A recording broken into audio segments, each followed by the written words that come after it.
Hello बच्चों, स्वागत है आप सभी का अपने यूट्यूब चैनल पर। आज की इस क्लास में अपन पढ़ने वाले हैं प्रश्नावली 6.1। चलिए शुरू करते हैं। पहला क्वेश्चन है, कोष्टकों में दिए हुए शब्दों में से सही शब्दों का प्रयोग करते हुए रिक्त स्थानों की पूर्ति करो। तो ये प्रश्नावली आपको तभी समझ में आएगी जब आप इस प्रश्नावली का परिचय वाला वीडियो देखेंगे। वो मैंने अपलोड कर दिया है, वो आपको जाके देखना है, तभी समझ में आएगा। देखो, पहला प्रश्न है, सभी व्रत होते हैं तो सर्वांगसम और समरूप, इनके बारे में मैंने वीडियो में बताया है, परिचय वाली वीडियो में। सर्वांगसम क्या होते हैं, समरूप क्या होते हैं। तो देखो, सर्वांगसम में आकृतियों के माप भी समान होते हैं और आकृतियों का जो आकार वो भी समान होता है। जैसे देखो, ये व्रत बनाया मैंने, ये 2 सेमी का है, ठीक है। दूसरा व्रत ये भी 2 सेमी का है। तो ऐसे अगर उनकी आकृति समान हो, आकार समान हो, माप भी समान हो, 2 सेमी 2 सेमी, तो उनको तो बोलते हैं अपन सर्वांगसम। सर्वांगसम का चिन्ह ये होता है, ठीक है। और चाहे आकार तो समान हो, देखो छोटा है ये बड़ा है, ठीक है, ये 2 सेमी का है, ये 3 सेमी का है, आकार समान है लेकिन इनकी माप समान नहीं है, तो उनको बोलते हैं समरूप आकृतियाँ, ठीक है। तो जितने भी व्रत होते हैं वो सारे व्रत कैसे होते हैं, समरूप होते हैं। तो यहाँ पे सभी व्रत क्या होंगे, समरूप होंगे। यहाँ लिख देना समरूप, ठीक है। फिर है, सभी वर्ग क्या होते हैं, तो सभी वर्ग भी समरूप होते हैं।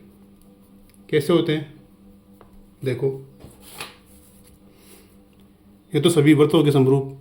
आकार समान हो सकता है, भले माप समान नहीं हो, छोटा हो बड़ा हो कोई दिक्कत नहीं, समरूप होता है। सभी वर्ग, ये वर्ग छोटा है, ये वर्ग बड़ा है, ठीक है, लेकिन ये आकृतियाँ समरूप है क्योंकि दिखने में समान है। समरूप का मतलब क्या होता है, दिखने में समान। तो ऐसी आकृतियाँ क्या होती है, समरूप होती है। सभी वर्ग समरूप होते हैं। फिर है, सभी त्रिभुज समरूप होते हैं।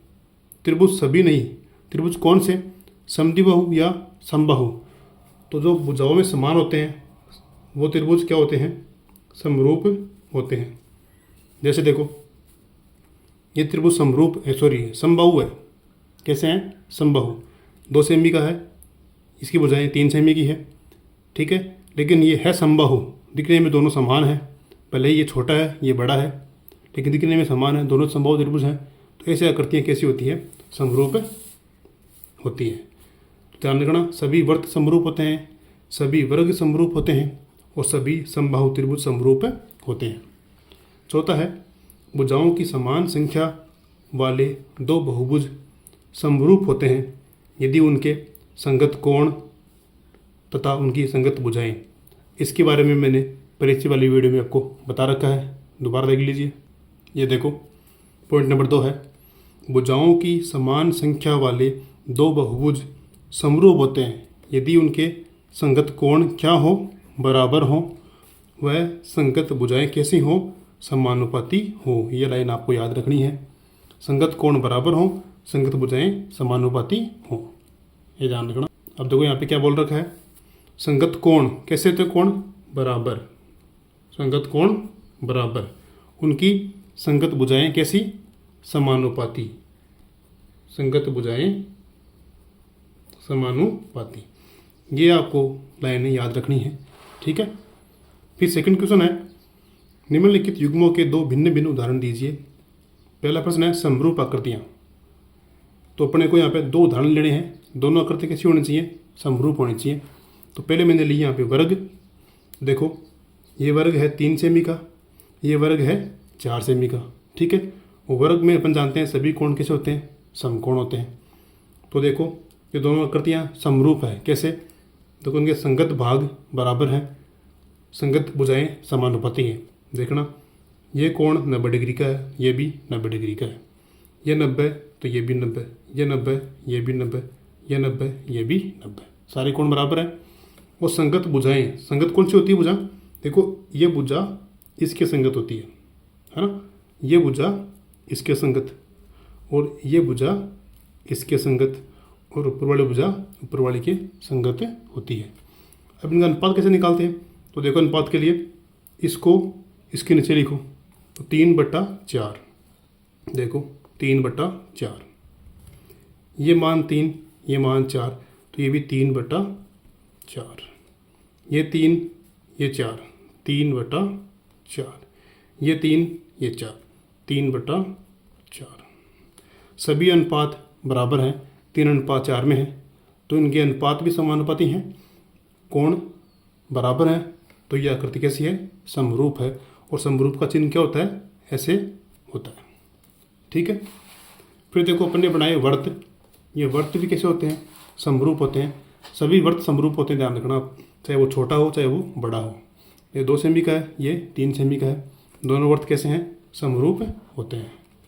तो ये 2 उदाहरण लिए अपने समरूप आकृतियों के।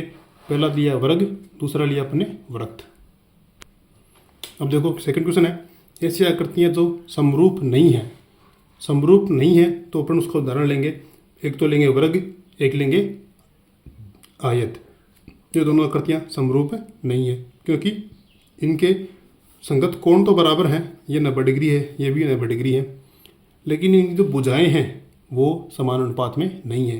3/4, 3/3, 3/4, 3/3, तो ये इनकी भुजाएं समानुपात में नहीं है, इसलिए ये समरूप नहीं है।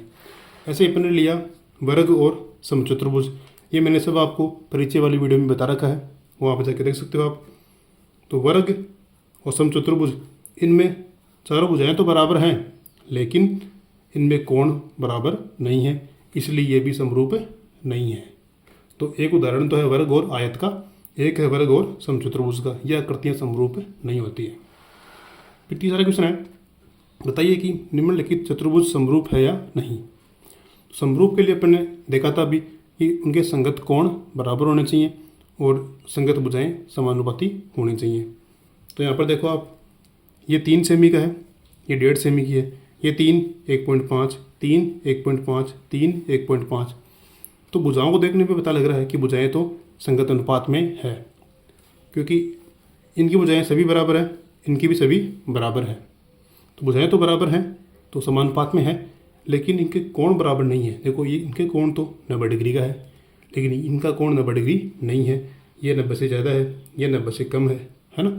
तो कोण बराबर नहीं होने से यह आकृति समरूप नहीं है। तो यहाँ पे कारण लिखना है आपको, ये आकृतियाँ समरूप नहीं है क्योंकि इनके संगत कोण बराबर नहीं है। ये चतुर्भुज समरूप नहीं है क्योंकि इनके संगत कोण बराबर नहीं है। तो ये थी प्रश्नावली आपकी 6.1। मिलते हैं अगली वीडियो में, तब तक के लिए जय हिंद, जय भारत।